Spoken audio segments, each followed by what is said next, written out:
A Werewolf Shifter Romance written by Amelia Hart. Chapter 1. Snow and Silence. The mountains of the northern reach knew no mercy in winter. Elizabeth had learned this truth during her first season alone in the stone cabin that clung to the mountainside, and she had carried it with her through 3 winters since. Tonight, the wind howled through the pines with a voice that sounded almost human, almost pleading, and the snow fell in sheets so thick that she could barely see the wood pile 10 paces from her door. She stood at the window, her breath fogging the warped glass, watching the storm devour the world beyond. At 24, Elizabeth had grown accustomed to solitude. The pack Graffin had cast her out. 2 years passed, their alpha's judgment swift and merciless. Sterile Omega, he had declared before the assembled pack, his lip curling with disgust. You are a burden we can no longer afford to carry. The memory still stung, though she had learned to live with the ache of it. She touched the simple wooden pendant at her throat, the only possession she had brought from her old life, a gift from her mother before sickness had claimed her. The cabin was small but sturdy, built by some long-dead hermit who had understood the necessity of thick walls and a solid roof.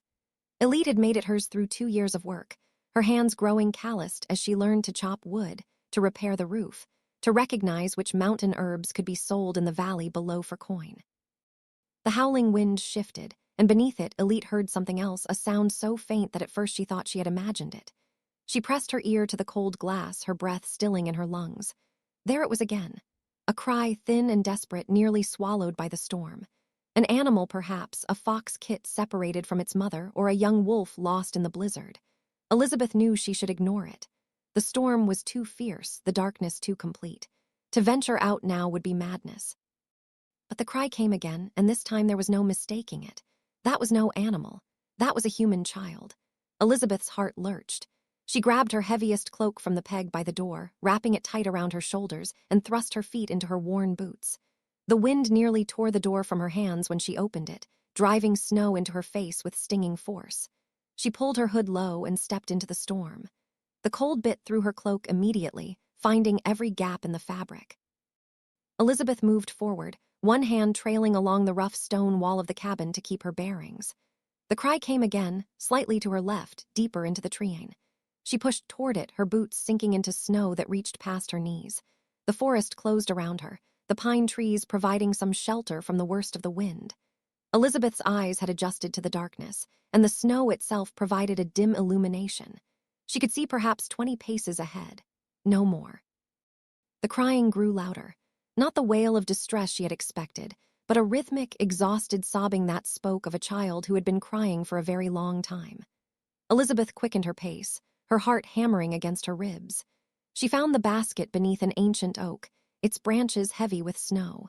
The basket itself was half buried, but she could see the edge of fine woven wicker and the corner of what looked to be a costly blanket. Elizabeth dropped to her knees beside it, her fingers numb as she brushed away the snow. Inside, wrapped in blankets of deep crimson wool trimmed with silver thread, was an infant, 6 months old perhaps, with a round face rienned by cold and eyes squeezed shut as it cried. Elizabeth's hands moved without thought, lifting the child from the basket and drawing it against her chest, tucking it inside her cloak where her body's warmth might reach it. "Hush now," she murmured, her voice rough from disuse. "I have you. You're safe." The moment the child's skin touched hers, pain exploded across Elite's right wrist. She gasped, nearly dropping the infant as heat like liquid fire spread from her pulse point up her forearm. She looked down and saw, to her shock, a mark appearing on her skin.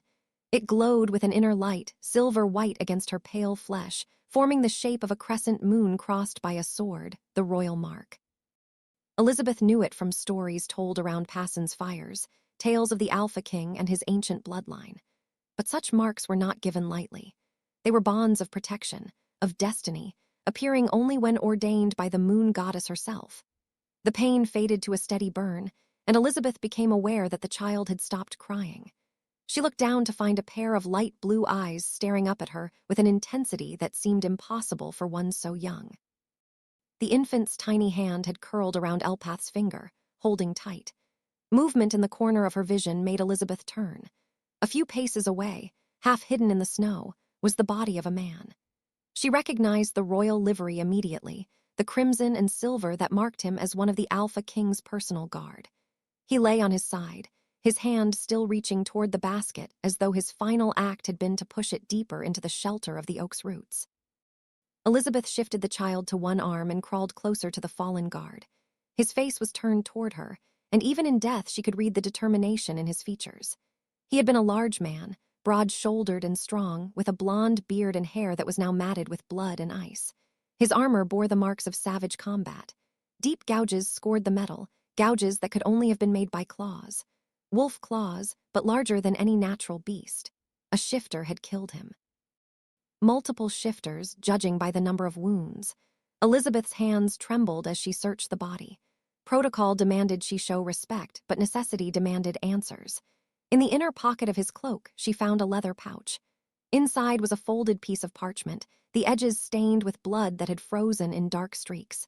She couldn't read it here, not in the storm. The child in her arms began to whimper again, and Elizabeth made her decision.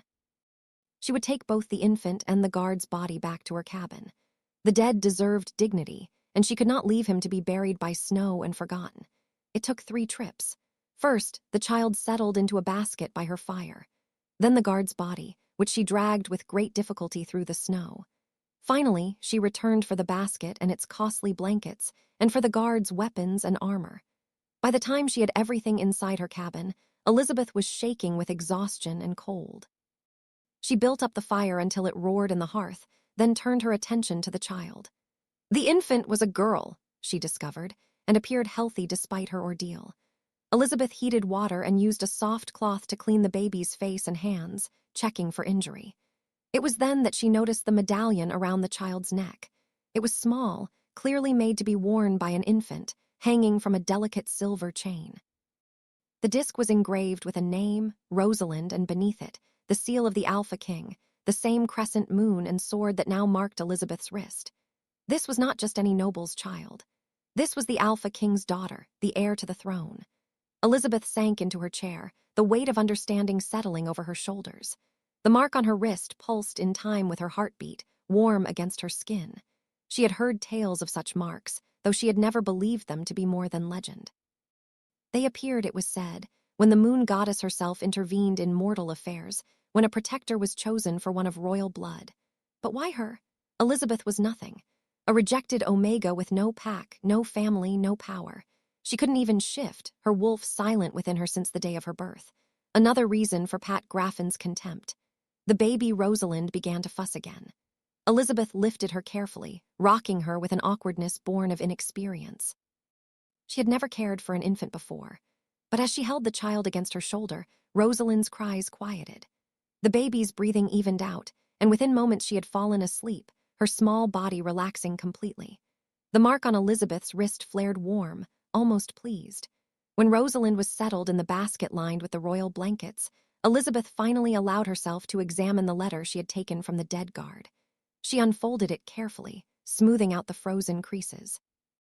The hand that had written it had been hurried, the ink smudged in places. Pearl, it began. By order of the Alpha King, you are to take the princess to the western watchtower and remain there until dawn. Trust no one from the inner court. There is a traitor among us. Identity unknown. Protect the heir with your life. Cillian. The letter was unsigned beyond the king's name, but the wax seal at the bottom was genuine. Elizabeth had seen enough royal documents in her life to recognize authenticity. Pearl had failed in his mission, but not through any fault of his own. The wounds on his body told the story. He had been ambushed, overwhelmed by numbers. He had done the only thing he could, hidden the princess, and died defending her hiding place. And somehow, through fate or divine intervention, Elizabeth had found her. She looked down at the mark on her wrist, watching it pulse with that strange silver light. The pain had faded to a dull ache, but she could feel something else now. A connection, tenuous but real, linking her to the sleeping child. When she tried to move more than a few paces away from the basket, the mark flared hot in warning, and Rosalind immediately began to whimper. Elizabeth returned to her side, and the child settled once more. "What have you done to me, little one?" Elizabeth whispered. Outside, the storm continued to rage. But inside the cabin, by the warmth of the fire, an Omega who had been cast aside by her pack stood watch over an infant princess, and on her wrist a mark that should not exist, pulsed with the light of destiny. Chapter 2. The mark Burns' dawn came slowly to the mountains, the sky lightening from black to gray, while snow continued to fall in lazy spirals. Elizabeth had not slept. She had spent the night sitting beside the basket where Princess Rosalind slumbered, watching the rise and fall of the infant's chest, and wondering what madness had brought her to this moment. The mark on her wrist had not faded with the coming of morning. If anything, it seemed brighter now, the silver lines standing out sharply against her pale skin. She had tried once to move to the far corner of the cabin to retrieve more firewood. The mark had flared with immediate heat, and Rosalind had woken with a cry of distress that stopped only when Elizabeth returned to her side. They were bound. Somehow, impossibly, an Omega, who could not shift, had been marked by the moon goddess herself as protector to the Alpha King's heir. Elizabeth was stirring porridge over the fire when she heard the sounds outside. Horses, several of them, their hooves crunching through snow, men's voices calling to one another. She set down her spoon and moved to the window, careful to stay out of sight. Through the warped glass she could see them. A dozen soldiers in royal livery, their armor catching the weak morning light. They were spread out in a line, moving methodically through the forest, searching. One of them pointed toward her cabin, and the group began to converge on her door. Elite's heart hammered against her ribs. She had perhaps 2 minutes before they arrived. Her eyes darted around the small space, looking for somewhere, anywhere to hide an infant. The cabin had been built by a hermit, she reminded herself, a man who had valued his privacy, who might have had reason to hide things. She dropped to her knees beside the hearth, running her hands along the stone floor. There, nearly invisible unless you knew where to look, was a seam in the stones. Elle Smith's fingers found the hidden catch, and a section of the floor lifted away, revealing a space perhaps 2 ft deep. It was meant for storing valuables or perhaps contraband. Now it would hide a princess. Elizabeth lifted Rosalind from the basket, wrapping her tightly in the warmest blanket. "Be silent, little one," she whispered. "Please, for both our sakes, be silent." She lowered the baby into the hidden compartment, her hands shaking. The moment Rosalind left her arms, the mark on her wrist began to burn. Not the sharp flare of warning from before, but a steady, insistent heat. Elizabeth gritted her teeth against the pain and replaced the stone, covering the seam with a worn rug. The pounding on her door came seconds later. "Open! In the name of the Alpha King!" Elizabeth took a breath to steady herself, then crossed to the door and lifted the latch. 3 soldiers stood on her threshold, their hands on their sword hilts. Behind them, she could see the others fanning out to search the surrounding area. "Yes," Elizabeth kept her voice level, though her wrist felt as though it were being held over an open flame. The lead soldier was young, perhaps 25, with a scar across his jaw and eyes that missed nothing. "We are searching for a missing child, an infant of 6 months, taken during the night. Have you seen or heard anything unusual?" "I heard the storm," Elizabeth replied. "Nothing more. I live alone here. I see few travelers, especially in winter." The soldier's gaze swept past her, taking in the small cabin. "We must search your home, King's orders." Elizabeth stepped aside, forcing herself to remain calm even as the mark burned hotter. Of course, the soldiers entered, their boots tracking snow across her clean floor. They were thorough. She had to give them that. They opened every cupboard, looked into every corner, even climbed the ladder to examine the small loft where she slept. One of them paused by the basket near the fire, the basket where Rosalind had been sleeping only minutes before. "What's this?" he asked, nudging it with his boot. "A basket," Elizabeth said. The mark flared, and she could hear very faintly a whimper from beneath the stones. "I use it for gathering herbs." The soldier with the scar moved closer to the hearth. He was standing directly over the hidden compartment now, and the mark on Elizabeth's wrist blazed with warning. Her vision swam with the pain, but she kept her face impassive. Another whimper slightly louder. The soldier's head tilted, listening. "Did you hear that?" he asked his companions. Elizabeth's mind raced. "The wind," she said quickly. "It makes strange sounds in the chimney when it blows from the north." The soldier frowned. But before he could investigate further, one of his companions called from outside. "Nothing here, no tracks, no signs of passage." Scarred soldier gave the cabin one last searching look, then nodded to his men. "We move on. There are other cabins to search before nightfall." They filed out, and Elizabeth stood at the door watching them mount their horses and ride away into the forest. Only when they had disappeared from view did she allow herself to breathe. She dropped to her knees beside the hearth, pulling up the stone with shaking hands. Rosalind looked up at her, blue eyes wide, and the mark on's wrist immediately cooled to its normal warmth. Pain vanished as though it had never been. "Clever girl," Elizabeth whispered, lifting the child into her arms. "You knew to be silent." But even as relief flooded through her, Elizabeth understood the truth of her situation. The soldiers would not stop searching. Sooner or later they would return, perhaps with mages who could sense the royal blood in Rosalind's veins. And there was the matter of the mark itself. Elizabeth pulled back her sleeve, staring at the silver crescent and sword that now decorated her skin. This mark made her a target. Anyone who saw it would know what it meant. They would know she had been chosen to protect the princess. The thought crystallized into certainty. She could not stay here. She had to take Rosalind back to the Alpha King herself. The mark would allow no other course. She had tested its limits and found them absolute. She could not be more than 50 paces from the child without pain that would soon become unbearable. Elizabeth spent the next hour preparing for a journey she had never wanted to make. She packed dried meat, hard bread, a water skin. She wrapped Rosalind in layers of wool and placed her in a sling that would keep the baby close to her body. She strapped a knife to her belt and pulled on her warmest cloak. Pearl's body she could not take with her, but she wrapped him in his own cloak and said a prayer to the moon goddess for his spirit. He had died protecting a child. There was honor in that. The descent from the mountain took most of the morning. Elizabeth moved carefully, testing each step before putting her weight on it. The snow was deep in places and the path treacherous. Rosalind remained quiet against her chest, apparently content as long as they stayed close together. By midday, Elizabeth had reached the forest proper. Here the trees grew thick, their branches forming a canopy that blocked much of the falling snow. The going was easier, and she picked up her pace, following a deer trail that wound roughly southward toward the distant capital. She had been walking for perhaps an hour when her wolf senses, dormant for so long she had forgotten she possessed them, suddenly flared to life. The hairs on the back of her neck rose. She was being watched. Elizabeth turned slowly, her hand moving to the knife at her belt. At first, she saw nothing but trees and snow. Then movement, a flash of gray fur between the trunks. They stepped out of the shadows, 5 of them, wolves far larger than any natural beast. Shifters then in their animal forms, renegades, judging by the way they moved without the discipline of pack hunters, their lips pulled back from their teeth, revealing fangs the length of Elizabeth's fingers. "I have no quarrel with you," Elizabeth said, her voice steady despite the fear coursing through her veins. She shifted her stance, placing her body between the wolves and the child at her chest. "Let me pass." The largest of the wolves, a male with a torn ear, took a step closer. He was sensing the air, his nostrils flaring, his eyes fixed on her wrist where the mark was barely visible beneath her sleeve. A growl rumbled from his chest and the other wolves began to circle. Elizabeth turned with them, keeping them in her sight, her hand tightened on her knife, though she knew it would do little good against 5 shifters. The torn-arted wolf lunged. Something inside Elizabeth broke open.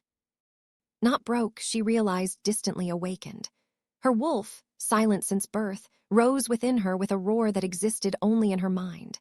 Power flooded through her veins, hot and wild and utterly unfamiliar. Her right hand, the one holding the knife, began to change. Her fingers lengthened, the nails extending into curved claws that gleamed like polished gold. Her eyes burned, and she knew without seeing that they had changed color, shifting from their normal honey brown to a molten amber that seemed to glow from within. The partial transformation should have been impossible. Elizabeth had never shifted, not even as much as a finger. But the power was there now, undeniable, surging through her in waves that left her gasping. She slashed with her clawed hand, and the torn wolf jerked back, a line of blood appearing across his muzzle. The others stopped circling. They were staring at her now, not with hunger but with something that looked like fear. "Silver," one of them whispered, the word emerging as a half-human growl. A name spat like a curse. They scattered, disappearing into the forest so quickly that Elizabeth barely saw them go. She stood alone on the trail, her hand still transformed, her heart pounding. Slowly, shakily, she watched as the claws retracted. As her fingers returned to their normal shape, the glow faded from her eyes. Rosalind stirred against her chest, making a small sound of complaint. Elizabeth looked down at the baby, then at her own hand, now perfectly ordinary again, visible anymore. Chapter 3. The King's Judgment. The fortress of the Alpha King rose from the river valley like a crown of stone and iron. Elizabeth stood at the edge of the forest, staring up at walls that seemed to scrape the belly of the gray sky. Banners snapped in the wind, crimson and silver catching what little light filtered through the clouds. She had never seen anything so vast, so imposing. The pack Graffin's long house could have fit 10 times over within those walls and still left room. Rosalind stirred against her chest, making soft noises of complaint. The baby had been remarkably patient during their journey, but now hunger and discomfort were making themselves known. Elbeth adjusted the sling, whispering wordless comfort, and began the final descent toward the main gate. The guards saw her coming long before she reached them. 6 men in full armor stood at attention before the iron portcullis, their hands on their weapons. As Elizabeth approached, 2 of them moved forward to intercept her. "State your business," the taller one demanded. He was perhaps 30, with a scar that ran from his left eyebrow to his jaw. Elite had rehearsed this moment a dozen times during her walk. "I carry a message for the Alpha King, one that concerns the safety of his daughter." The guards exchanged glances. The scarred one's nostrils flared as he caught Rosalind's scent, and his expression shifted from suspicion to alarm. "Where did you get that child?" His hand moved to his sword hilt. "I found her," Elizabeth said steadily. "In the mountains 2 nights past, with a dead guard named Pearl beside her. She wore the royal seal. She shifted her cloak, revealing the medallion still hanging around Rosalind's neck, and when I touched her, disappeared. She held out her right wrist, letting the mark catch the light. The silver crescent and sword gleamed against her skin, pulsing faintly with its own inner glow. Both guards stepped back, their faces going pale. The scarred one made a sign against evil with his left hand. "Moon's mercy," the other guard breathed. "That's the protection mark, the one the king put on the princess before she was taken. Fetch Captain Harwin," the scarred guard ordered. "Now, and send word to the king that his daughter has been found." The next hour passed in a blur of activity. Elizabeth was escorted through the gates across a vast courtyard where soldiers drilled and servants hurried about their tasks. Every eye turned to watch her pass, whispers following in her wake. The baby wrapped against her chest drew as much attention as the mark on her wrist. They brought her to a side chamber to wait while messengers ran to alert the court. A maid brought water and bread, though found she had no appetite. Her stomach was knotted with anxiety, and the mark on her wrist had begun to pulse faster, as though responding to the proximity of something or someone. When the door finally opened, it was not a servant who entered, but a delegation. At its head was a man who could only be the Alpha King himself. Celian was tall, easily a head above the guards who flanked him, with shoulders broad enough to block out the torch light. His hair was black as a raven's wing, falling past his collar, and his beard was trimmed close to his jaw. But it was his eyes that held Elizabeth frozen in place. They were the color of ice over deep water, gray-blue, and utterly merciless. And they fixed on her with an intensity that made her wolf, newly awakened, cringe inside her chest. Behind him came a woman in robes of white and gray, a priestess by the look of her, and an older man with iron gray hair and shrewd eyes who wore the chain of office that marked him as a high counselor. "You claim to have found my daughter," Silly said without preamble. His voice was deep, controlled, but could hear the rage simmering beneath it. "I did, Your Majesty." Elizabeth forced herself to meet his gaze. 2 nights ago during the storm, she was abandoned in a basket beneath an oak tree.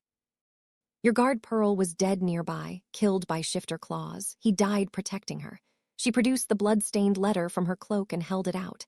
Celian took it, his jaw tightening as he read. "This is my hand," he confirmed.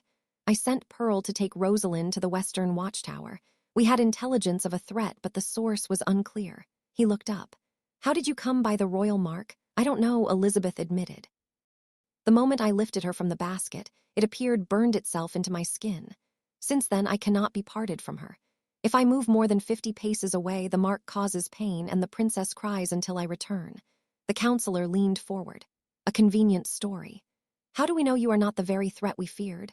That you did not kill Pearl yourself and take the child?" Elizabeth's hands tightened on Rosalind. "If I meant her harm, why would I bring her here? Why not disappear into the wilderness?" To gain access to the castle, the counselor countered. "To infiltrate the court and strike from within." "Enough, Osmond." Celian raised a hand. He stepped closer to so close she could smell leather and pine and something wild beneath. "Give her to me." It was not a request. Elizabeth's heart hammered as she looked down at Rosalind, sleeping peacefully in the sling. Every instinct screamed at her not to let go, but this was the child's father. Surely the mark would understand that. Slowly, carefully, she began to unwrap the sling. The moment the fabric loosened, Rosalind's eyes flew open. The baby looked up at Cillian's face and began to wail, a sound of pure distress that echoed off the stone walls. Cillian reached for his daughter, and Rosalind's cries intensified. She twisted away from her father's hands, arching her back, her face going red with the force of her screaming. The mark on Elmith's wrist flared hot, not quite painful, but impossible to ignore. She pulled Rosalind back against her chest, and the baby immediately quieted, her cries fading to hiccuping sobs. The silence that followed was deafening. The priestess moved forward, her lined face grave. "May I examine the mark, child?" Elizabeth nodded, holding out her wrist. The old woman's fingers were cool as they traced the silver lines, her eyes closing in concentration. After a long moment, she stepped back and turned to face the king. "It is genuine, your majesty. A protection mark placed by the moon goddess herself. Only one chosen as the child's true guardian could receive such a mark." She paused. Only one destined to stand as Luna could bear it without being consumed. The word fell into the chamber with the weight of a stone. Luna, mate to the Alpha King, mother to his children, ruler of the realm. "That's impossible," Osmond said flatly. "She's a nobody, a rogue Omega without pack or family. The king cannot be bound to such a creature by mere accident." "The moon goddess does not deal in accidents," the priestess replied sharply. "What she wills with purpose." Cillian had not moved. He stood staring at Elizabeth as though seeing her for the first time, his expression unreadable. When he finally spoke, his voice was carefully controlled. "What is your name?" "Elite, your majesty, formerly of Pat Graffin. Formerly. I was cast out 2 years ago. They said I was sterile, a burden on the pack's resources." Something flickered in Cillian's eyes. "And yet the moon goddess has chosen you to protect my daughter. To stand perhaps as Luna to this realm." He shook his head slowly. "The ways of the divine are strange indeed." He turned to Osmond. "She will remain in the castle under my protection. No one is to harm her or question her without my permission." "Is that understood, your majesty?" Osmond began. Butsian cut him off with a look. "I said, is that understood?" "Yes, your majesty." Cilly looked back at Elizabeth. "You will be given rooms in the east wing adjacent to the royal apartments. My daughter appears to require your presence, and I would have her close. We will speak again tomorrow when you have had time to rest." He started to leave, then paused at the door. "And thank you for bringing her home." Then he was gone, taking Osmond and half the guards with him. The priestess remained, studying Elite with eyes that seemed to see through flesh to bone. "You have been given a great burden, child," she said quietly, "and a great gift. The mark will protect you, but it will also bind you. You cannot leave the princess, not without great pain, and she in turn will not accept comfort from another while you live." "I understand," Elizabeth said, though in truth she understood very little. "Do you?" The priestess smiled faintly. "You have become essential to the future of this realm, whether you W it or not. There are those who will resent that, those who will see you as a threat. Be careful, Elite of Noke. The castle has many eyes, and not all of them are kind." She left then, her robes whispering against the stone floor. A servant appeared to lead Elizabeth to her new quarters, through corridors that seemed to stretch forever, upstairs worn smooth by centuries of feet. The rooms they gave her were beyond anything she had imagined. A sitting room with a fireplace large enough to stand in, a bed chamber with a mattress so soft it seemed to swallow her, and a small adjoining room clearly meant as a nursery. Rosalind was provided with a cradle of carved oak lined with blankets of the softest wool. But when Elizabeth tried to lay the baby in it, Rosalind immediately began to fuss. Only when Elizabeth pulled the cradle beside the bed within arm's reach did the princess settle. A knock at the door brought a maid with food, hot stew, and fresh bread and cheese that made Elizabeth's mouth water. She ate mechanically, her mind elsewhere, trying to process everything that had happened in the last 2 days. She was in the Alpha King's castle. She wore a mark that declared her the moon goddess's choice to protect and perhaps to mate with, the most powerful shifter in the realm. And she had no idea why. Outside her window, night was falling. Torches were being lit along the battlements, their flames dancing in the wind. Somewhere in this vast fortress, Cilly was dealing with the political nightmare her arrival had created. Somewhere, Osmond was plotting. She was certain of it. The counselor's eyes had held too much calculation, too little surprise. And somewhere, out in the darkness beyond the walls, whoever had tried to kill Rosalind was still free. Chapter 4. Shadows and Secrets. Elizabeth woke to gray dawn light filtering through curtains she had not closed. For a moment, disoriented, she forgot where she was. Then Rosalind made a soft cooing sound from the cradle beside the bed, and memory crashed back. The castle, the Alpha King, the impossible mark burning on her wrist. She sat up, every muscle protesting. She had slept in her clothes, too exhausted to do more than collapse onto the mattress after the maid had left. Rosalind was awake, her blue eyes tracking the dust moes dancing in the sunlight perfectly content. A knock at the door made Elizabeth jump. "Enter," she called, her voice rough with sleep. A different maid appeared, younger than the one from the night before, with brown hair braided in a crown around her head. "Begging your pardon, miss, but the king requests your presence at breakfast. In 1 hour, I'm to help you dress." Elizabeth looked down at her travel-stained clothing and suppressed a laugh. "I have nothing to wear but what I'm wearing. The king thought as much. He sent these."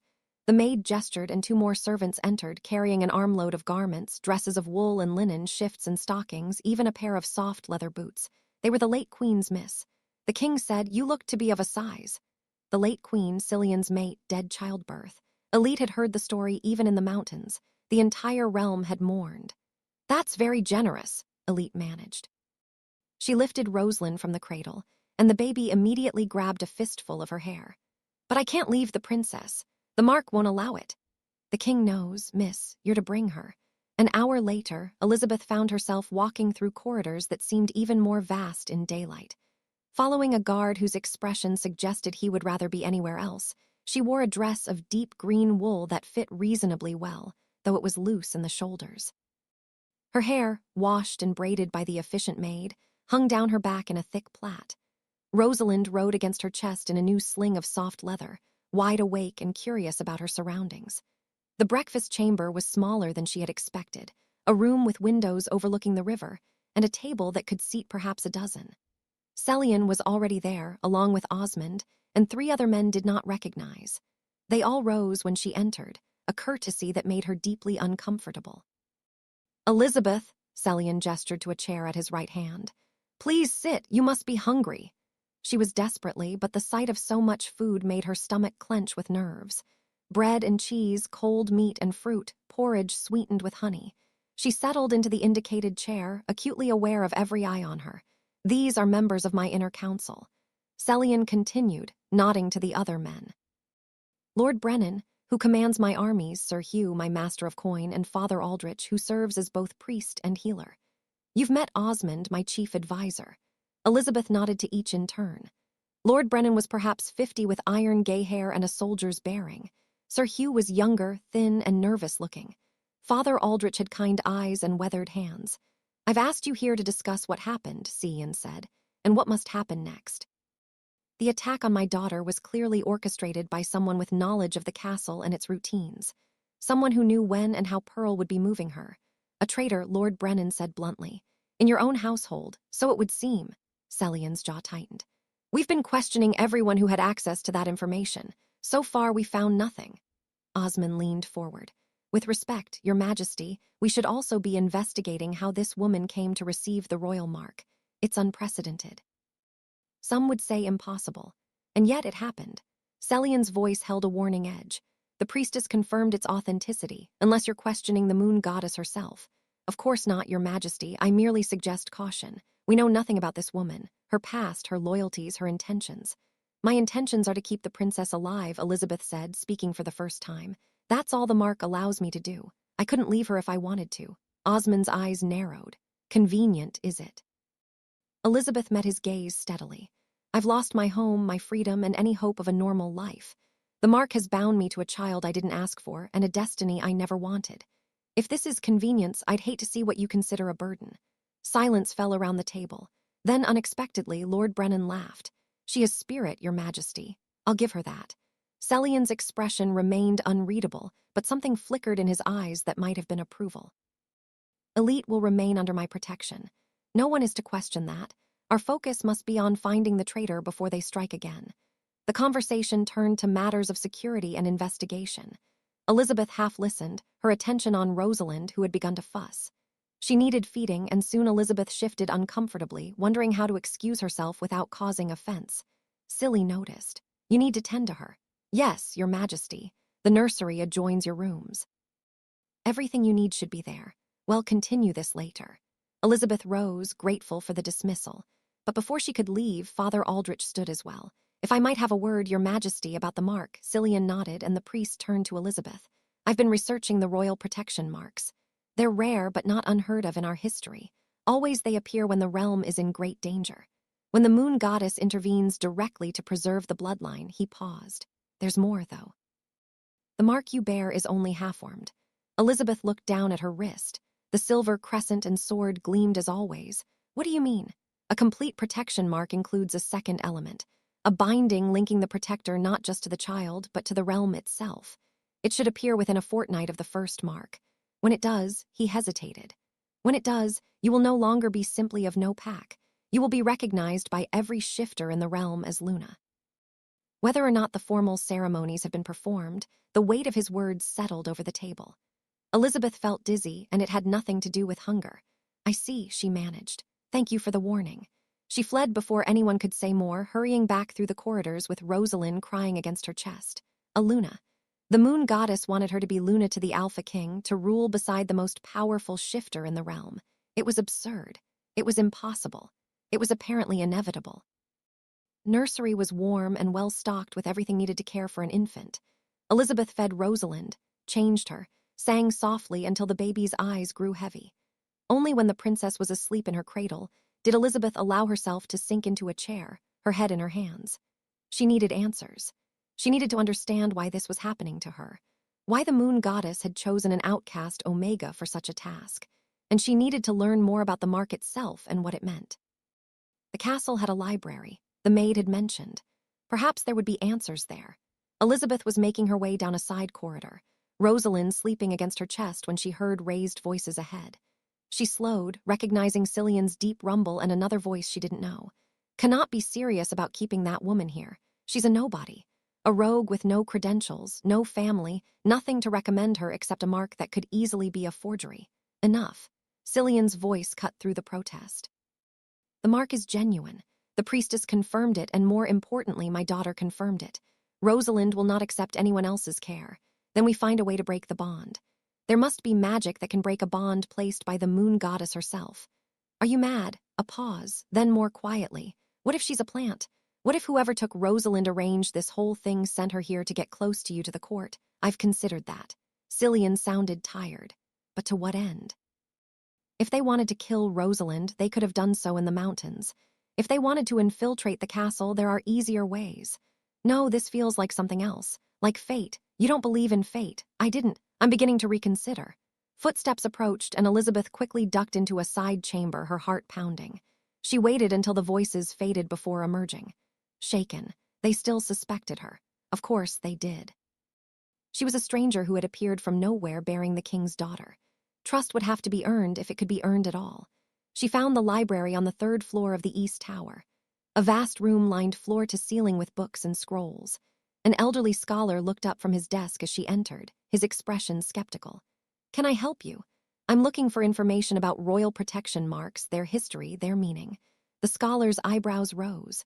"That's a rather specific topic." "Might I ask why?" Elizabeth pulled back her sleeve, showing the mark. The scholar's eyes went wide. "Moon's mercy. You're the one they're talking about, the Omega who brought back the princess." "I am, and I need to understand what's happening to me." The scholar studied her for a long moment, then nodded slowly. "3rd shelf, east wall. Look for a red leather volume titled Royal Bonds and Divine Intervention. It's old, but it's the most complete record we have." Elizabeth found the book and settled into a corner chair, Rosalind still sleeping against her. The text was dense, written in an archaic style that made her head ache, but she persevered. What she learned made her blood run cold. Protection marks appeared in times of great crisis, yes, but they also had a darker purpose. They bound the protector to the protected so completely that if the child died, the protector would die as well. Their lives were linked, their fates intertwined, and more. The mark would grow stronger over time, becoming more demanding, more absolute. Eventually, she would be unable to think of anything but protecting Rosalind. Her own needs, her own desires would fade away until she was little more than a guard dog bound by magic to a single purpose, unless the second mark appeared. The binding to the realm, Father Aldrich had called it. That mark would balance the first, would give her back her sense of self while still maintaining the protection. But it would also make her Luna in truth, would bind her to Celian as completely as she was bound to his daughter. Elizabeth closed the book, her hands shaking. This was the choice the moon goddess had given her: lose herself slowly to the protection mark, or accept a destiny she had never wanted as Luna to a king who barely knew her. Some choice. A bell tolled somewhere in the castle, marking the noon hour. Rosalind stirred and woke, and Elizabeth held her close, breathing in the baby's sweet scent. "What have you got me into, little one?" she whispered. Outside the library windows, storm clouds were gathering. Chapter 5: Blood and Silver. Elizabeth spent the following days learning the rhythms of castle life. She rose with the dawn, tended to Rosalind's needs, and tried to make herself useful in ways that would not draw unwanted attention. The servants were wary of her at first, but when they saw how naturally she cared for the princess, how she never asked for special treatment despite wearing dead queen's gowns, they began to warm to her presence. Celian she saw only at meals, and even then he was distant, his mind clearly occupied with matters of state and the ongoing investigation into who had tried to kill his daughter. They spoke little beyond necessities. The mark on her wrist continued to pulse with its steady warmth. A constant reminder of the bond that linked her to Rosalind, but the second mark, the one that would make her Luna, had not appeared. On the 5th day, Celian summoned her to his private study. The room was smaller than she expected, lined with books and maps, dominated by a heavy oak desk covered in documents. Celian stood at the window, his back to her, hands clasped behind him. He did not turn when she entered. "You've been searching the library," he said. It was not a question. Elizabeth felt her stomach tighten. "Yes, Your Majesty. I wanted to understand the mark, what it means." "And what did you learn?" "That I'm bound to your daughter until one of us dies. That the mark will consume me unless she trailed off. Unless the second mark appears." Celian turned then, his gray-blue eyes studying her, "Making you Luna whether either of us desires it or not." "I didn't ask for this," Elizabeth said quietly. "I know you didn't choose me. I'm just a rogue Omega who happened to find your daughter in the snow." "Are you?" Silly crossed to his desk, picking up a sheath of parchments. "I've been conducting my own research about you, about where you came from.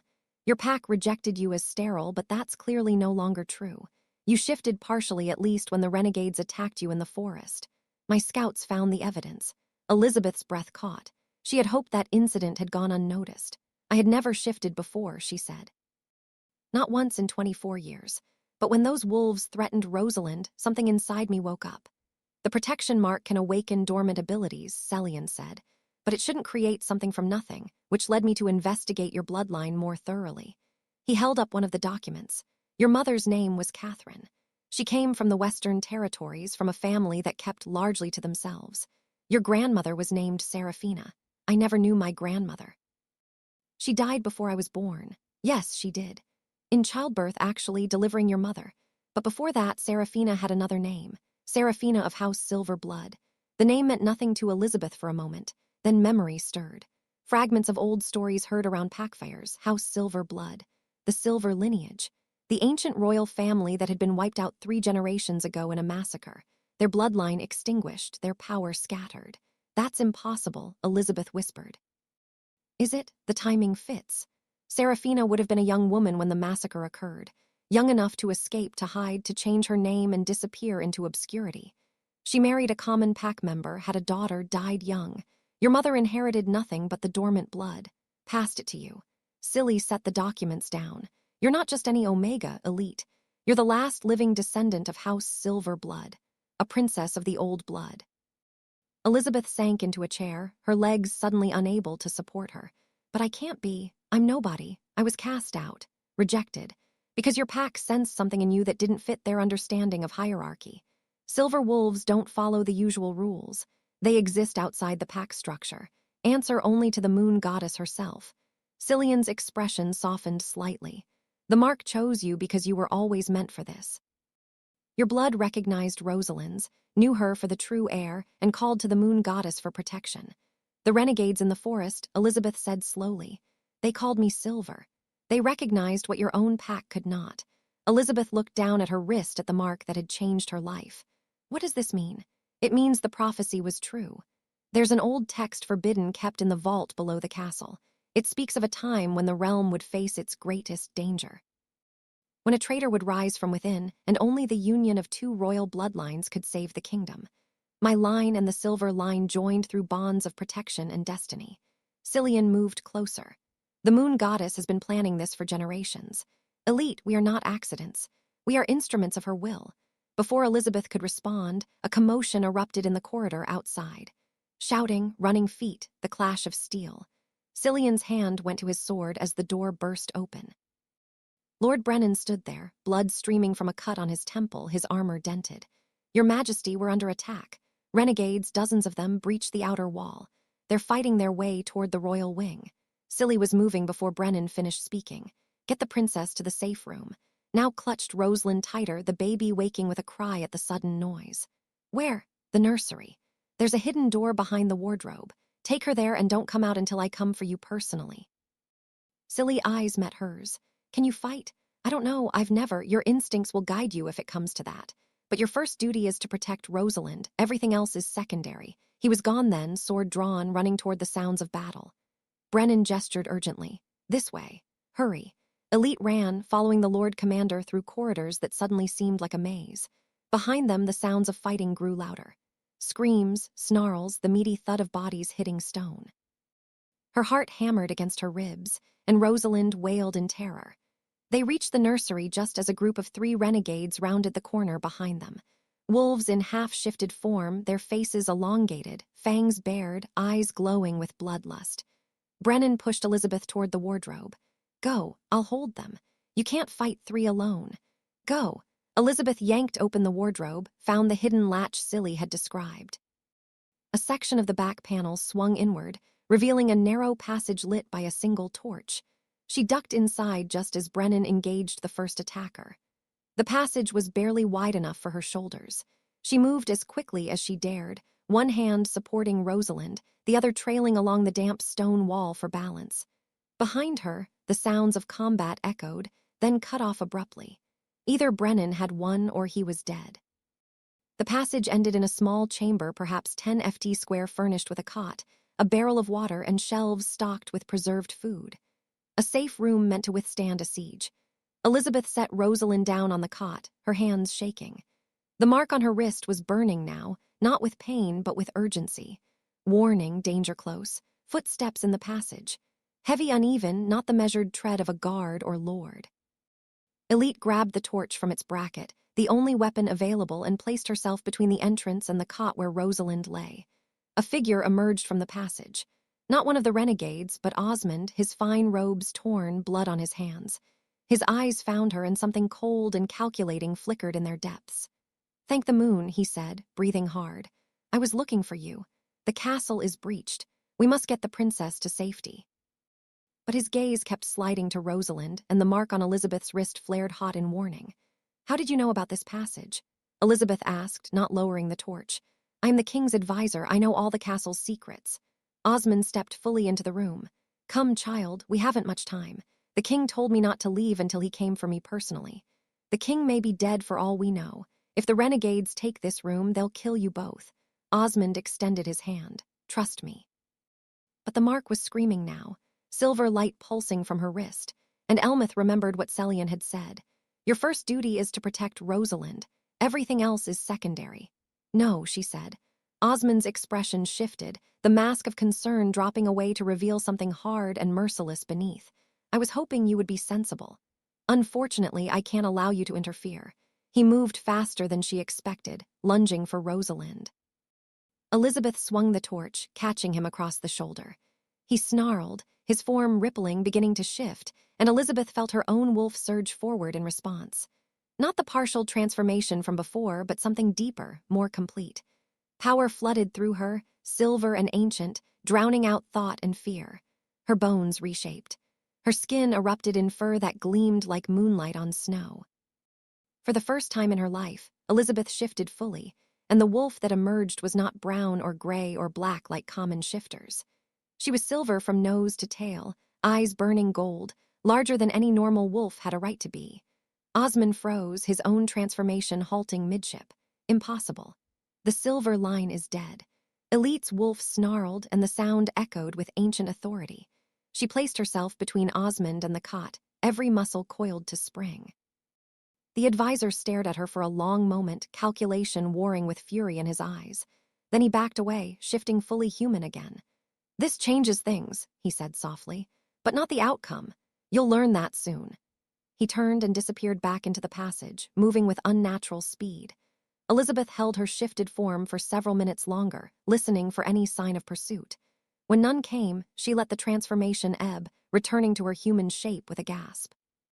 Every muscle octane she felt drained in a way she had never experienced. But Rosalind was safe. That was all that mattered. She gathered the baby close and sank onto the cot. Her silver-furred wolf retreating into her skin but not sleeping. Not anymore. Above them the battle raged on. Chapter 6. The Traitor, Unmasked. Elbeth waited in the safe room for what felt like hours, though it might have been only minutes. Every sound made her jump, every creak of stone or distant shout. Rosalind had finally cried herself into exhausted sleep, her small body warm against Elizabeth's chest. The mark on her wrist had cooled from its earlier burning urgency, but it remained warm, pulsing gently, still connected, still protective. And now, after her transformation, Elizabeth could feel something more through it. A thread of awareness that led not just to Rosalind, but outward, toward something or someone else. Toward Cillian, she realized the second mark had not appeared visibly on her skin, but something had changed when she shifted into her silver wolf form. The bond was deepening, whether she willed it or not. Footsteps in the passage made her tense. She had no weapon now, having dropped the torch during her transformation, but she moved to place herself between the entrance and the cot where Rosalind slept. "Elizabeth!" A voice, female and frightened. "Are you in there?" A woman stumbled into the safe room, her fine dress torn and smudged with soot. She was perhaps 25, with auburn hair falling loose from its braids and eyes wide with terror. Elizabeth recognized her from meals in the Great Hall. Lady Bethany, one of Rosalind's nursemaids, Lady Bethany. Elizabeth did not move from her protective stance. "What are you doing here?" "Looking for you, for the princess." Bethy's gaze found Rosalind on the cot, and relief flooded her features. "Thank the moon. She's safe." "I was so afraid." She broke off, covering her face with her hands. Her shoulders shook with sobs. Elizabeth's instincts wared with caution. The woman seemed genuinely distressed, but after Osmond's betrayal, she trusted no one. "How did you know about this passage?" "I didn't. I followed you, saw where you disappeared. The wardrobe was still open." Bethany lowered her hands, revealing tear-stained cheeks. "I need to tell you something about the attack, about who's behind it. I know who's behind it." Osmond showed himself. "Osmond is part of it, yes, but he's not working alone. And there's something you need to understand about why Bethany moved to the barrel of water, her hands shaking as she poured herself a cup. I've been keeping secrets. Terrible secrets. Because he threatened my family. Osmond threatened you. 2 months ago, he came to me privately, said he knew things about my husband's dealings, things that could have him executed for treason. He demanded I help him or he would see my husband hanged and my daughter taken as ward of the crown." Bethy's voice broke. "I have a little girl. She's only 3 years old. I couldn't let her lose her father, lose everything." Elizabeth felt a chill run through her. "What did he make you do?" "Gather information about the king's routine, about when Rosalind would be moved, about which guards could be bribed. I thought he was planning some political maneuver, a way to gain leverage over the king. I didn't know." She looked at Rosalind, fresh tears spilling. "I didn't know he meant to kill her. Not until it was too late. Where is your daughter now? That's what I came to tell you. 2 days ago, Osmond's men took her. Said they were moving her somewhere safe during the investigation, but I haven't been allowed to see her. I think he has her hidden somewhere in the castle. Somewhere the king's men haven't searched." Elizabeth's mind raced. A hostage would explain why Bethany had cooperated, and why she was coming forward now when cooperation had clearly failed to protect her child. "Why should I believe you?" "Because I know where Osmond's real chambers are. The ones he doesn't want anyone to find." Bethany met her eyes. "He has a room in the old dungeons below the castle proper. That's where he keeps his records, his plans. And I think that's where he's holding my daughter." Before Elizabeth could respond, the sound of fighting in the passage grew suddenly louder. Metal on metal, snarls and shouts. Then Cillian's voice, commanding and furious, echoed through the stone. "Find them. Search every corner." "Here," Elizabeth called. "We're here." Cillian appeared in the entrance, his sword bloody, his armor dented. Lord Brennan was behind him, wounded but alive. The king's eyes found Else first, then Rosalind, and something in his expression cracked. Relief, fierce and undeniable. "You're safe." "Osmond was here," Elizabeth said quickly. "He tried to take Rosalind." "He's the traitor, Your Majesty. He organized everything." Cillian's jaw went rigid. Where is he now? He fled when I shifted, when he saw. She hesitated, then pushed back her sleeve.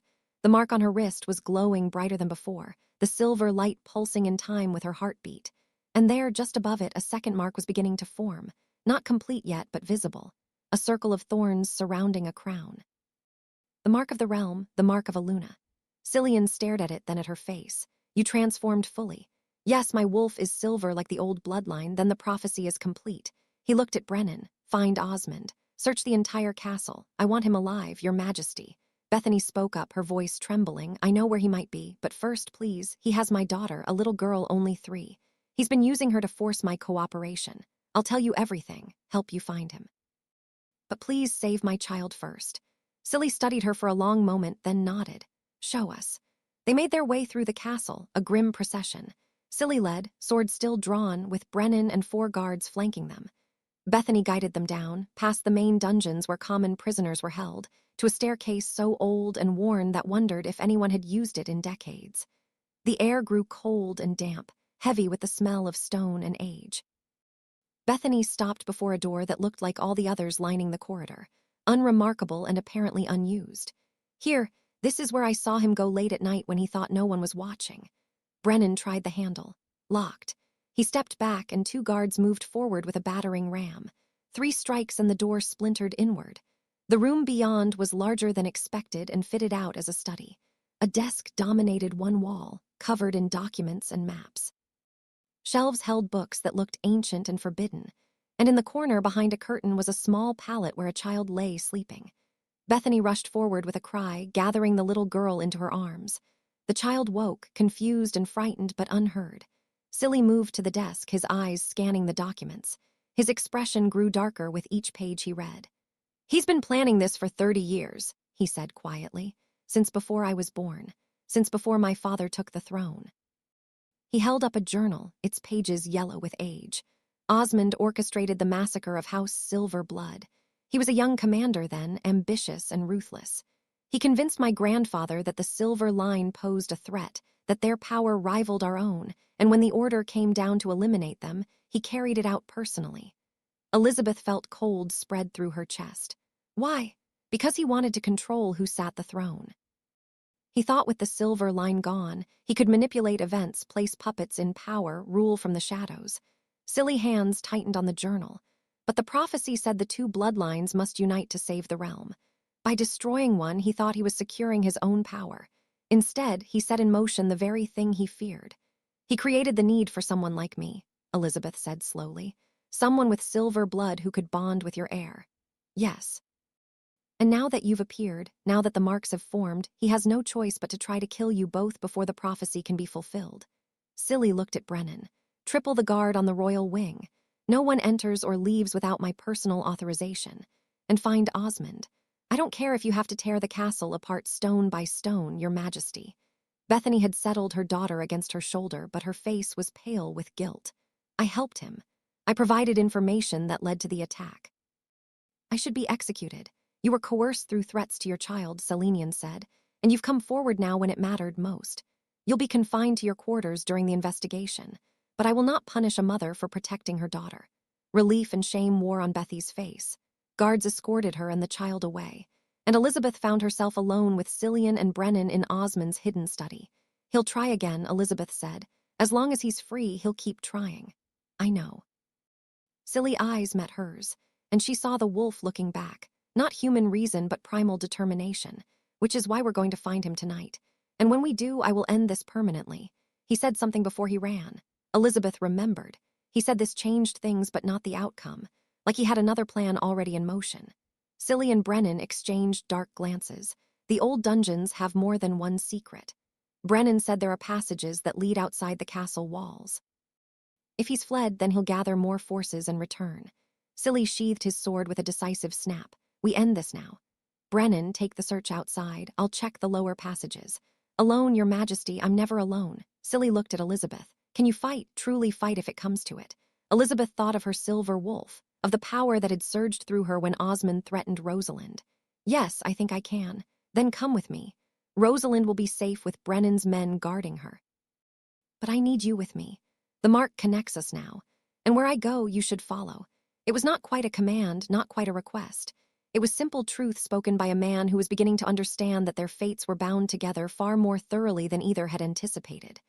Elizabeth looked down at Rosalind, sleeping peacefully despite the chaos around them. The first mark pulsed warm on her wrist, and above it, the second mark continued to form, thorn by thorn. "Let's end this," she said. Chapter 7. Silver and Stone.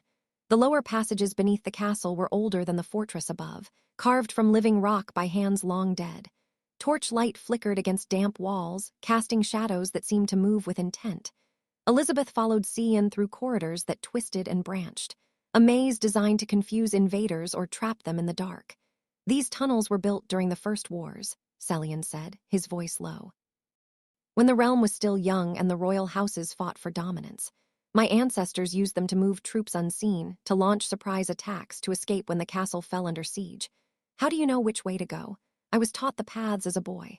Every heir to the throne learns them." It was one of the few things my father insisted upon.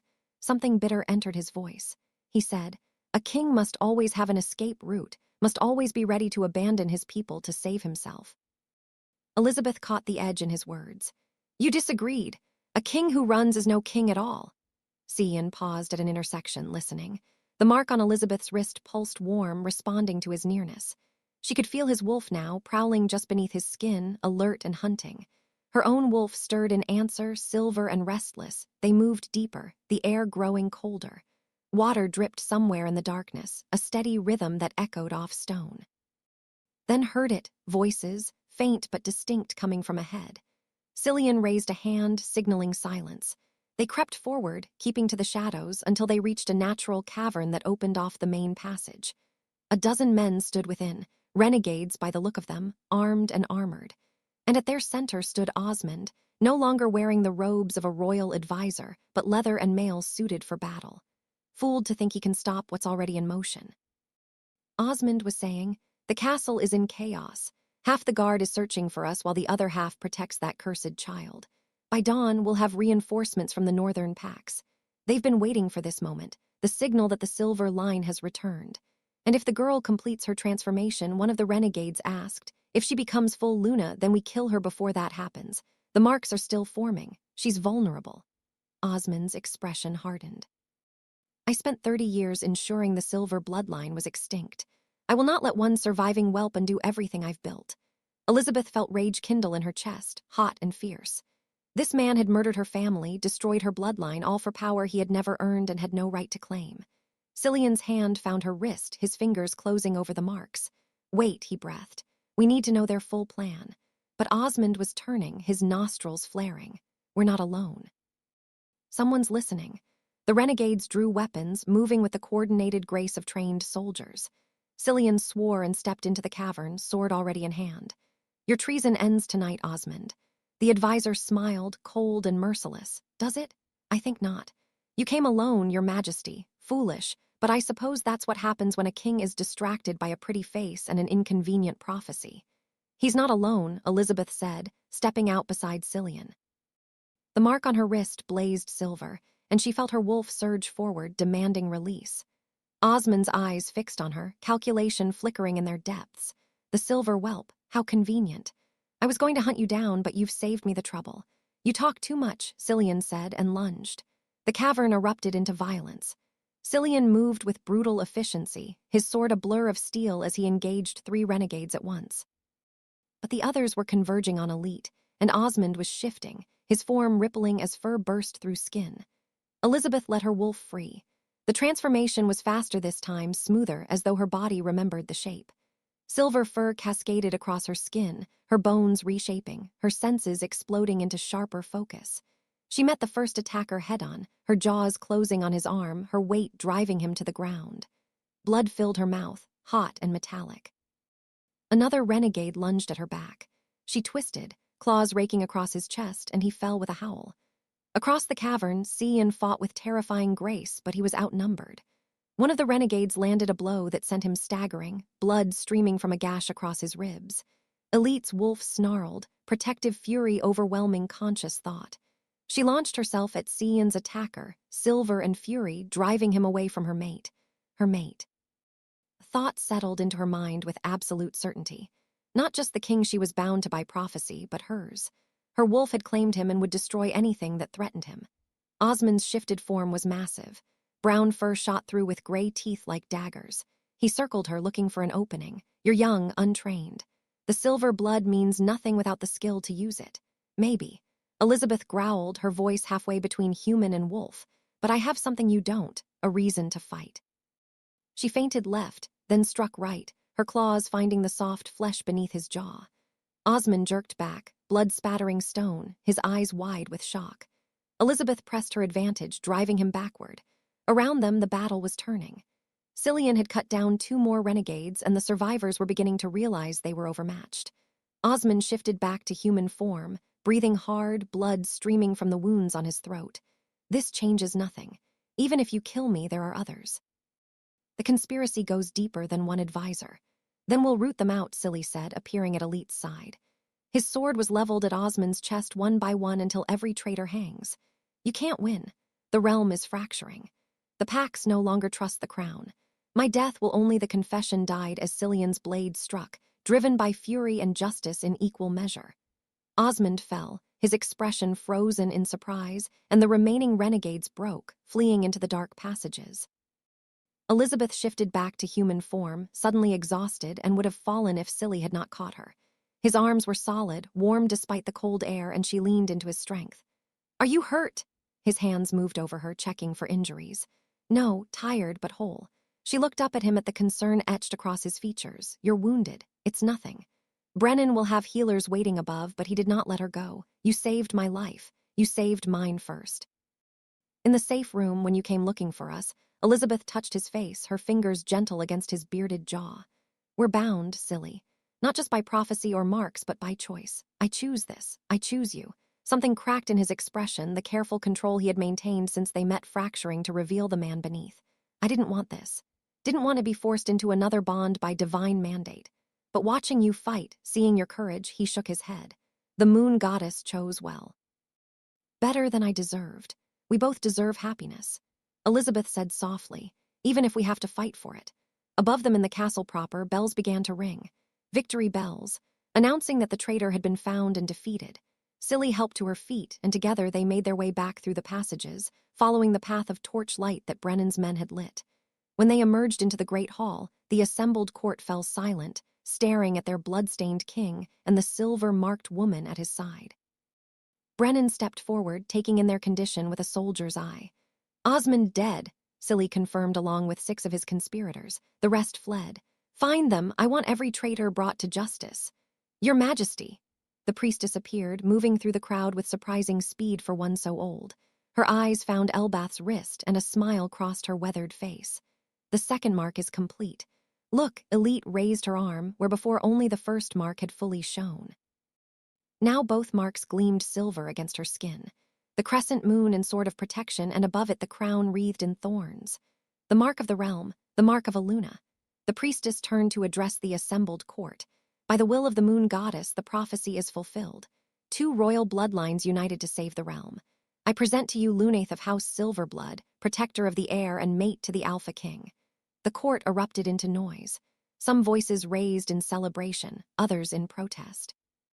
But Cillian raised his hand and silence fell. The moon goddess has spoken, the marks have formed. Elspeth of House Silverblood is my Luna, and any who challenge that fact challenge me. His voice carried to every corner of the hall. The coronation will take place at the next full moon. Until then, she is to be treated with all the respect due her station. This is not a request. It is a command. He turned to his expression softening. Come, Rosalind will be frantic without you. They walked through the castle together, past guards who now bowed to both of them, past servants who curtsied and murmured, Your Majesty, to as naturally as they did to Cillian. In the nursery, Rosalind was indeed crying, her small face red with distress. But the moment lifted her, the baby quieted, her tiny fist closing around Elizabeth's finger. She knows, Cilly said quietly. She's always known that you were meant to be her mother. Elizabeth looked up at him, tears stinging her eyes. I was cast out because I couldn't have children, and now I have a daughter without ever bearing one. The moon goddess has a strange sense of humor or perfect timing. Cilly reached out, his hand cupping the back of Rosalind's head so that for a moment they were all connected. father, mother, child. A family forged not by blood, but by destiny. Outside the windows, dawn was breaking over the river, washing the world in shades of gold and rose. The battle was won. The traitor was dead. And the realm, fractured and uncertain, had a lunar again. Chapter 8. Crown of silver and stone. 6 moons had passed since the night Osmond fell. 6 moons of healing, rebuilding, and rooting out the last remnants of conspiracy from the kingdom. The remaining traitors had been found, tried, and executed. The pacts that had wavered in their loyalty had been brought back into the fold through a combination of diplomacy and strength. And throughout it all, Elizabeth had stood at Sion's side, learning what it meant to be Luna to a realm that had almost torn itself apart. The full moon rose over the castle, washing the ancient stones in silver light. Tonight was the coronation, the formal ceremony that would make official what the Marks had already declared. Elizabeth stood in the chambers that had once belonged to Cillian's first queen, staring at her reflection in a mirror that had seen generations of royal women prepare for their greatest moments. The dress she wore was silver silk, embroidered with threads of white gold that caught the candle light. The gown had been made specifically for her, fitted to her body by the most skilled seamstresses in the realm. Around her throat hung a necklace of moonstones and diamonds, and in her hair, pins shaped like crescent moons held her dark curls in an elaborate arrangement. She looked every inch a queen. And yet when she looked at her face, she still saw the rejected Omega, who had lived alone in a mountain cabin, gathering herbs to survive. "You're thinking too much," a voice said from the doorway. Elizabeth turned to find Cian watching her, dressed in ceremonial armor polished to a mirror shine. A crown of white gold sat on his dark hair, and the royal sword hung at his hip. But it was his eyes that held her attention. They were warm, almost fond in a way they never had been in those early days. "I'm remembering," she said. "How far I've come, how impossible this all seemed. Is it still impossible?" He crossed the room to stand behind her, his hands settling on her shoulders. In the mirror, they looked like what they were. King and queen, bound by more than prophecy now. No, it feels right. Strange, but right. She touched the marks on her wrist. Both glowed faintly in the moonlight. The crescent and sword of protection. The crown waved in thorns of Luna's bond. "Have you heard from Bethany? This morning. Her daughter is settling well in the new household I arranged for them. Bethany herself has asked to serve as Rosalind's nursemaid again when we think it's safe. I'd like that. She made a mistake, but she came forward when it mattered." Elizabeth met his eyes in the mirror. "Mercy matters, Cillian, as much as justice. I'm learning that. You've taught me much these past months." His hands tightened briefly on her shoulders. About leadership, about trust, about what it means to rule with heart as well as strength. A knock at the door interrupted them. "Your Majesties, it's time." The great hall had been transformed. Torches burned in every sconce, and the ancient banners of House Silver Blood hung alongside the crimson and silver of the current royal line. The hall was packed with nobles, pack leaders, common folk who had traveled from across the realm to witness this moment. At the far end on the raised dais, 2 thrones waited. One had always been there, carved from oak and inlaid with silver. The other was new, fashioned in the same style, but wrought from ash and decorated with moonstones. The priestess stood between the thrones, her white robes seeming to glow in the torch light. Lord Brennan was there as well, fully healed from his wounds, along with Father Aldrich and the other members of the Reformed Council, and in a cradle near the thrones, watched over by 2 guards. Rosalind slept peacefully. The child had grown in 6 moons. She was nearly a year old now, beginning to pull herself up on furniture and babble in sounds that might someday become words. Her blue eyes tracked movement with keen intelligence. And when Elizabeth entered the hall, the baby immediately reached for her, knowing her mother had arrived. The assembled court rose as Elizabeth and Cillian entered. They walked together down the long aisle between the rows of witnesses, their steps perfectly matched. When they reached the dais, Cian ascended first, taking his place on the oak throne. Then he extended his hand till she placed hers in his, allowing him to guide her to the ash throne beside him. The priestess raised her hands, calling for silence. "We gather tonight to witness the fulfillment of prophecy." She wondered, her voice carrying to every corner of the vast hall. 30 years ago, House Silver Blood was betrayed and destroyed. Its line was thought extinct, its power scattered. But the moon goddess sees all, knows all, plans all. She preserved one daughter of that house, hidden among common pack members, her royal blood dormant until the moment it was needed. The priestess turned to Elizabeth. Elizabeth of House Silver Blood, last daughter of the Silver Line. You were chosen by the moon goddess herself to protect the heir to this realm. You bore the mark of protection without complaint, traveled dangerous roads without hesitation, and faced death itself to keep the princess safe. More than that, you have proven yourself wise in counsel, fierce in battle, and compassionate in judgment. You are worthy to stand as Luna, to rule beside the Alpha King, to guide this realm toward peace. She lifted a crown from the cushion held by Father Aldrich. It was delicate but strong, fashioned from silver, so pale it was almost white, set with moonstones that seemed to hold their own inner light. By the authority vested in me by the moon goddess and the traditions of our people, I crown you Luna, queen of the realm, protector of the air, and mother to the nation. May your reign be long and your wisdom endure. The crown settled onto Elizabeth's head, and the moment it touched her hair, the marks on her wrist flared bright. Silver light poured from them, cascading over her skin, her dress, spreading outward to fill the hall. The assembled court gasped as the light touched them, warm and welcoming and undeniably divine. When the light faded, Elizabeth could feel the change. She was connected now, not just to Rosalind and Sicilian, but to every shifter in the realm. She could sense their wolves, their allegiance, their hearts. The bond was not controlling or demanding. It was simply there, a web of connection that linked her to her people. The priestess turned to the assembly. Your Luna stands before you, marked and crowned. Do you accept her rule? As one, the court dropped to one knee. We accept, they said in unison, their voices echoing off stone. Cillian stood, offering his hand once more. Elizabeth took it and rose, and together they faced their people, king and queen, Alpha and Luna. Partners in a bond forged by prophecy, but strengthened by choice. The celebration lasted long into the night. There was feasting and music, dancing and stories told of the realm's deliverance from treason. Elizabeth moved through the crowds, accepting congratulations, listening to petitions, learning the names and faces of those who would be her subjects. But her favorite moment came when she slipped away from the festivities to the nursery where Rosalind had been taken to sleep. Cillian found her there sitting in the rocking chair with the baby in her arms, singing softly. She'll be awake all night if you keep doing that, he said. But there was no censure in his voice. I know, but I wanted a moment with her, with both of you. Elite looked up at him, away from the crowds and the ceremony. Cillian knelt beside the chair, his hand covering hers where it rested on Rosalind's back. I never thanked you properly for everything you've given up. Your freedom, your solitude, your simple life in the mountains. I gave up nothing that matters. Elizabeth said, I gained a daughter, a partner, a purpose. The cabin was lonely, Cillian. I didn't realize how lonely until I had this. We're going to have more, he said quietly. Children, I mean if you're willing. Father Aldrich says the marks should have healed whatever prevented you from conceiving before. Your wolf is whole now and strong.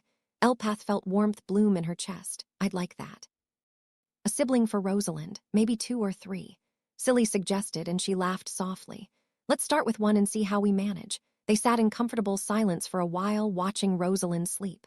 Then Cillian spoke again, his voice thoughtful. I received word from Pat Graffin today. There, Alpha wishes to meet with you to apologize formally for your exile. Elbeth considered this. 6 moons ago, the news would have brought anger or hurt. Now she felt only a distant pity. What did you tell him? That the decision was yours. If you wish to see him to accept his apology, I will arrange it. If you wish never to see him again, I will send him away. I'll see him, Elite decided. Not because I need his apology, but because he needs to give it, and because I want him to see what I've become, not out of spite, but as proof that his judgment was wrong. That worth is not determined by pack status or the ability to shift on command. Silly smiled.